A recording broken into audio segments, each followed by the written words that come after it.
is Eric Ryan with Board Game Geek. I'm here with Heiko Eller-Bildt from HeidelBÄR Studio, and maybe we talk a little bit about what is HeidelBÄR Studio. We know that Asmodee bought Heidelberger Spielwarenmesse a little while ago. Yes, that's true. Yeah, so, I mean, what we are, let's say, the offspring of something which existed for a long time. So Heidelberger Spieleverlag was a German game publisher for more than 25 years. And we had many international partners over the years, like Fantasy Flight Games, Playhead, and all these wonderful studios. And when we were acquired, of course, for Germany, this was part of the reason. But we also did games ourselves. And some of them... That was always from outside Germany. It was a little bit like, what did they do exactly? Yeah, in fact, we had a huge booth in Essen, and you probably think, why do we have this huge booth in Essen? Well, we know because you'd have German versions of all the Fantasy Flight titles and other titles, but then there was the original... things popping up as well. Yeah, our own stuff, which it was hidden between the 200 titles we localized per year. So it's tough to follow up. So we made 2 to 5 games each year, in fact. Yeah. So, but the kind of games we did were, let's say, a complete contrast to what we localized. So we made more family-like games. Yeah. And so more than 20 years ago, we made a game called Neolithic Boom, which had real stones inside, and you had to do weird things on the table and placing them on wood. I remember.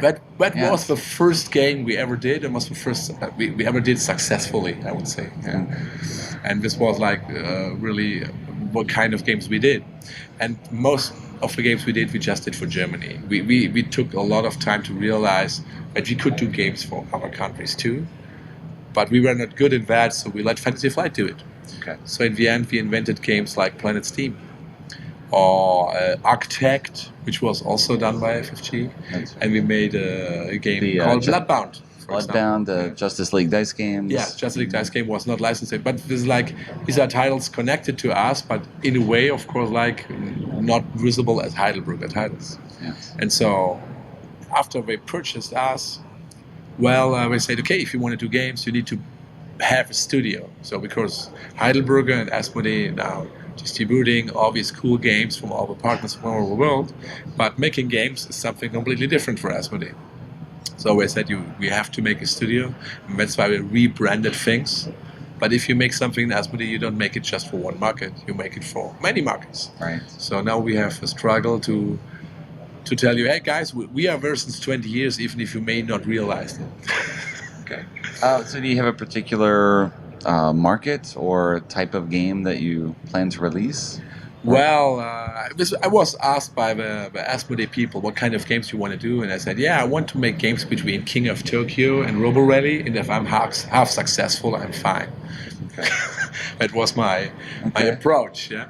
But in the end, I think we are also known for smart, sophisticated games. So Codenames was a game released by us in Germany, even if it was not by us. Yes. But this kind of game, our releases in Germany are also in the same field.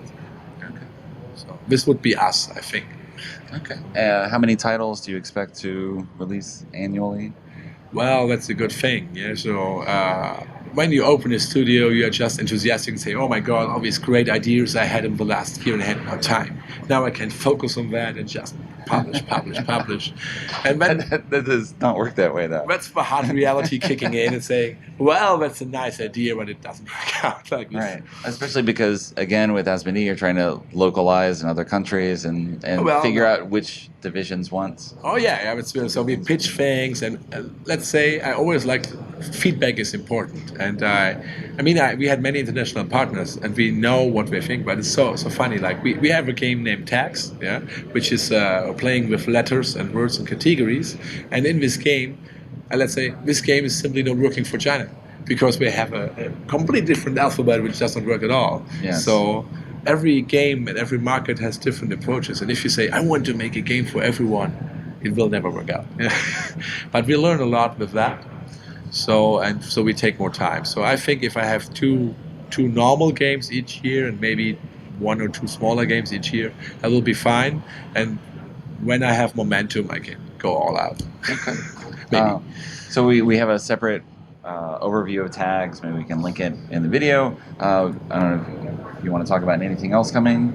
Just a general approach, or Yeah, I what do you mean, want details we, on? we have another game I'm really excited about, so I would love to speak about it shortly. So it's a game named Vault. It's from a designer named Emerson Matsuuchi, which is a really cool guy, by the way. And we met him some years ago and worked on a game he already did. And now, meanwhile, for I think 2 years, yeah. And the game evolved so much, and I'm really looking forward and hope we have it this year in Essen, yeah, because I think it's something very interesting and very different from the kind of game. And I think many people like the kind of games he do because they are easy to come in and very smart to play. Yeah. Well, it seems he's got. So he has Azul. Yes. Sorry, not Azul. Century Spice Road. Yes. I was thinking of Plan B from other things. Yeah. But then Spectre Ops. Yes. So it's like very different styles. That's true, Here that's you true. see, so very. But if you think about Spectre Ops, it's like the core mechanic is also very clear, but it comes Yes. with everything connected, which makes the game bigger. Yeah. So I have a thing where he's like, I mean, he's I'm sorry, Emerson, but maybe his Japanese origin, maybe reason why he's liking very clear things like that. Yeah. Right. So I really appreciated that, and he's also always open for new stuff, and it's really fun to work with him. Yeah. Even.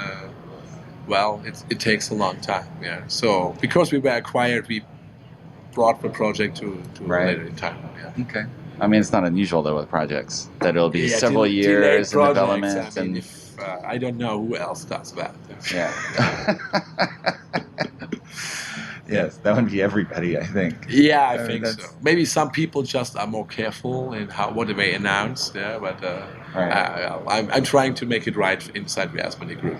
Okay. All right. All right. Thank you, Heiko, for the overview. Thank you for your And, time and coming to Germany. We'll see HeidelBÄR debut in 2018 Yes. with yes. tags, and then Volt. and and maybe then- some more. We'll see what happens. Yes. All right. Thank you. Thank you very much.